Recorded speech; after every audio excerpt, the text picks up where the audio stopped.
नमस्कार। जीतू साहब ने इतना कुछ कह दिया, कुछ कहने के लिए बाकी नहीं है।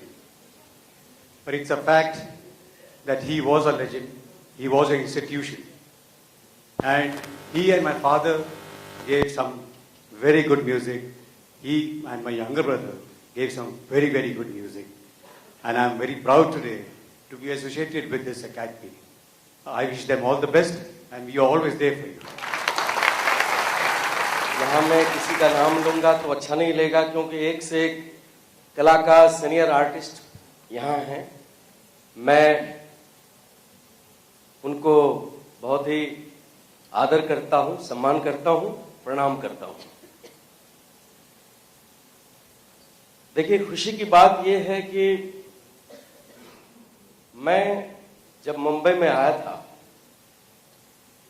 तो हमारे बड़े भैया राकेश रोशन साहब हैं, इनके छोटे भाई राजेश रोशन जी, तो मैं वहां जाया करता था सिटिंग रूम में।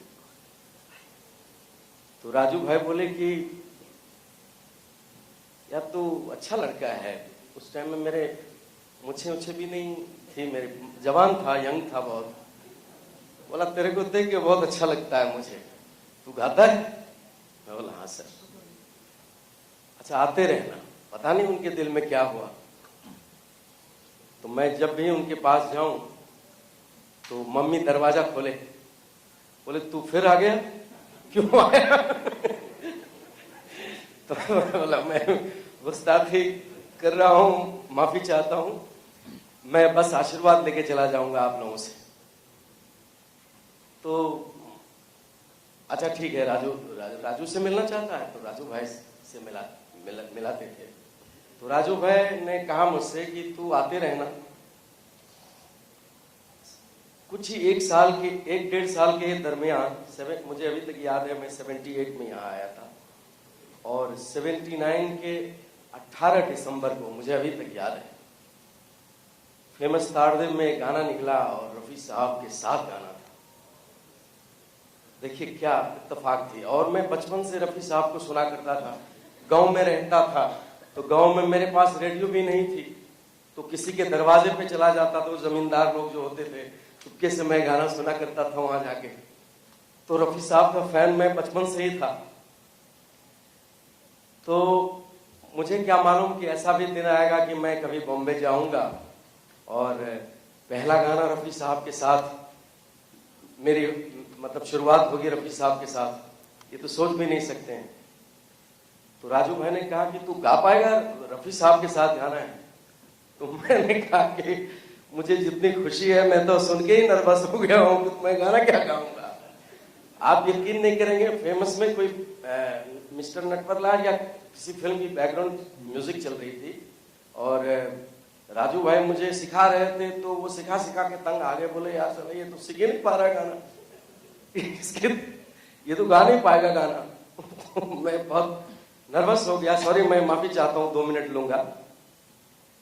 उसके बाद मैं घर आया, घर था नहीं, मलाड में कहीं बेंगेश में रहता था। तो मैंने एक दोस्त से कहा कि यार रफी साहब के साथ गाना निकला है और कल सुबह गाना है, अगर मैं नहीं गा पाया तो यार क्या होगा पता नहीं। आप यकीन नहीं करेंगे, सवेरे में उठा, मंदिर गया, टीका उका लगाया, गया फेमस तारदेव में, रफी साहब आए व्हाइट सफारी में, तो उनके पैर पे मैं गिर गया। बोला साहब मैं तो आपका छोटा भाई समझिए, बच्चा समझिए, मैं पहली बार मुझे मौका मिला है, आपका जबरदस्त फैन हूँ, लेकिन मैं पता नहीं जितनी मुझे खुशी है उतनी ही मैं नर्वस हूँ। उन्होंने क्या जवाब दिया कि तो आप मतलब वो तुम नहीं बोलते थे, आप मेरे साथ गाना गाएं, कोई बच्चे का पार्ट है क्या? मैं बोला कि नहीं, 2-4 लाइन है आपके साथ। तो राजू भाई ने कहा कि रफी साहब ये लड़का आया है और 1.5-2 साल हुए हैं, आप आशीर्वाद दो। तो बोला नहीं, आप गाइए, दिल से गाइए, क्योंकि मुझे अभी तक याद है कि मैं जब मुंबई आया था तो मैं भी ऐसे ही आया था और यंग था, कोरस में गाया था, गाओ। तो एक ही माइक पे रफी साहब खड़े थे और वहीं पे मैं खड़ा था। आप सोचिए क्या आलम होगा। तो जब गाना स्टार्ट हुआ तो मेरा चेहरा देख रहे हैं, कि देखन में छोटन लागे घाव करे गंभीर। मतलब ये दिखता तो है बच्चा जैसा, लेकिन ये तो राजू भाई ने बोला कि भाई भाई है, उसमें मिठुन दा और राकेश रोशन साहब हैं, तो कादर खान के लिए ये गा रहा है। तो मैंने गाना स्टार्ट किया। उस वक्त क्या था, ये डायरेक्ट टेक होती थी, मतलब ये आज का सिस्टम नहीं है जो एक टेक हो गए ठीक रहा, दूसरा टेक भी बोले कि सेफ्टी के लिए ले लेते हैं। गाना हो गया। आप यकीन नहीं करेंगे, मैं सोच नहीं सकता हूं कि आज तक, मुझे अभी तक भी ऐसा लगता है कि मैं कोई सपना तो नहीं देख रहा हूं। उसके बाद जब भी मैं रफी साहब से मिलता था तो रफी साहब मुझे देखते थे, बड़ा हैंडसम हो यार, तो गिटार उटार लेके जरा गाना बना गाओ, बड़ा अच्छा लगेगा। तो हो सकता है उस वक्त ठीक ठाक लग रहा होगा। तो मतलब सारी यादें हैं मेरे दिमाग में, सारी यादें चल रही हैं। मैं लास्ट गाना अभी गाया था रफी साहब, सॉरी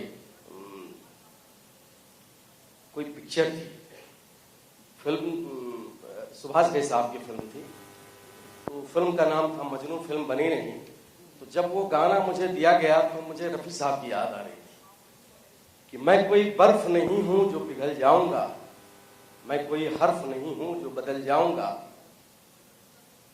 हुस्न वालों से कह दो कि पर्दा न करें, मैं तो दीवाना हूं, आशिक हूं, मचल जाऊंगा, रोक सकती है दुनिया तो रोक ले मुझको, मैं तो जादू हूं, जादू हूं, चल जाऊंगा। तो मुझे रफी साहब की याद आ रही थी वो सब सुन के और जो बता रहे थे। तो मैं सबसे पहले शाहिद भाई को मैं हमारे मोहम्मद रफी एकेडमी के लिए बहुत बहुत मुबारकबाद देता हूं। ये काम तो 20 साल 25 साल पहले होना चाहिए था, लेकिन आपने लेट किया, लेकिन देर से आए दुरुस्त आए। बहुत बहुत मुबारक हो। और हम लोग बहुत छोटे कलाकार हैं, तो कुछ हमारे लायक कोई हो तो आई एम ऑलवेज देयर। और आज रफी साहब की पुण्यतिथि भी है, श्रद्धांजलि भी देता हूं। और 2 लाइन मैंने जो रफी साहब के साथ शुरुआत की थी वो सुनाता हूं। गीत के बोल भी ऐसे थे, ऐ खुदा तेरा लाख लाख शुक्रिया, तूने मेरी दुआ कर ली कबूल। मिल गया ढूंढते थे जिसे मिल गया, मिल गया ढूंढते थे जिसे मिल गया। बोला गया और जिसने जो भी कहा बहुत सही कहा है। अभी जितने भी गए सही आदमी बिल्कुल, जो को पहले थे ऐसे बदले नहीं हो। शुरू से जो सच्चाई वो कहते रहे, और सच्चाई जो कहता वो दिल से बात करता है। रफी जी का ऐसा ही था, हर वक्त जब वो बोलते थे बहुत धीमा बोलते थे, लेकिन ताजुब ये लगता है मुझे कि उन्होंने ऐसे ऐसे गाने शमी जी के लिए गाए जो तारीफ करूं क्या, तो ऐसा लगता था कि ये वही है रफी साहब, कौन से समझ में नहीं आ रहा। अब तो खुदाया इस तरह के गाने जो गाए उन्होंने, और उनकी वैरायटी ये थी कि सर जो तेरा चक्राए जैसा भी गाना उन्होंने गाया, ऐसे अलग अलग किस्म के गाने उन्होंने गाए। ऐसे कंपोजर में इतना ही कहूँगा कि हम लोगों को जो हम कंपोज करते थे उसमें जो उनकी बारीक बारीक काम होता है वो कॉम्प्रोमाइज करना पड़ता था कभी और सिंगरों के साथ, लेकिन इनके साथ कभी ऐसा नहीं हुआ। जो भी गाना दिया, जितनी मुर्गी दी, जितनी दी, कभी तो होता है कि थोड़ा सा और हम बढ़ा देते हैं, हम सिंगर हैं जरा अपना आर्ट दिखा दे जाए, वो नहीं करते थे कभी, जितना बोलो उतना ही गाते थे। ये सबसे उनकी खास खूबी थी उनकी। आज ये जो हो रहा है यहाँ पे, जो बहुत पहले करना चाहिए, हमें इंडस्ट्री वालों ने करना चाहिए, क्योंकि लोगों तक हमारा जो पेशा है वो कई लोग हैं ऐसे लोग जो इनके फेड फॉलोइंग वाले हैं, वो तरसते रहते कि वो रफ़ी साहब क्या करते थे, किशोर दा क्या करते थे, ये क्या करते थे। इन इंस्टीट्यूट को हमको आगे बढ़ाना चाहिए और ये फर्ज इन्होंने जो निभाया है, आज हर किसी का बच्चा यहाँ पे आया हुआ है। गोविंद जी के बेटे यहाँ बैठे हुए हैं, किशोर जी के बेटे बैठे थे, और कहाँ गया तेरा बेटा भी तो यही है ना, वो भी तेरे लिए इंस्टीट्यूट बनाएगा। मारता नहीं, जिंदा जिंदा में भी इंस्टीट्यूट बन सकती है। बस इतना ही कहूँगा। मुझे खुशी इस बात की है कि रफी जी जब भी बाहर जाते थे तो एक गाने से स्टार्ट करते थे वो प्रोग्राम। बड़ी दूर से आए हैं, प्यार का दोपाल आए हैं, तो अच्छा लगता है। वो हर साल गोविंद आता तो वो गाना बजता, वतन पे जो फिदा हो गया, इस तरह के हर गाने उन्होंने गाए हैं। और सॉफ्ट गाने में सुख के सब साथी दुख कोई जाए, इस तरह के हर गाने उन्होंने गाए हैं। लोगों को ये कहना था कि रफी जी को आपने कम गवाया है, लेकिन मुझे लगता है ऐसा नहीं था। रफी जी के जितने गाने यहाँ आए थे, फतेह से क्या मिलाया, गीत के गाने और गाने, गोपी के और सब गाने थे। और हम लोग लकी हैं, बड़े लकी थे हम लोग कि उस वक्त में ऐसे अच्छे अच्छे सिंगर मिले, अच्छे राइटर मिले, अच्छे डायरेक्टर मिले कि जिनके साथ बारीक काम कर सकते, बारीक काम वो करते थे। Wish you all the best, wish you all successful. और कभी भी हमारे जैसे कोई काम हो तो जितने लोग बोला वो सही आएंगे।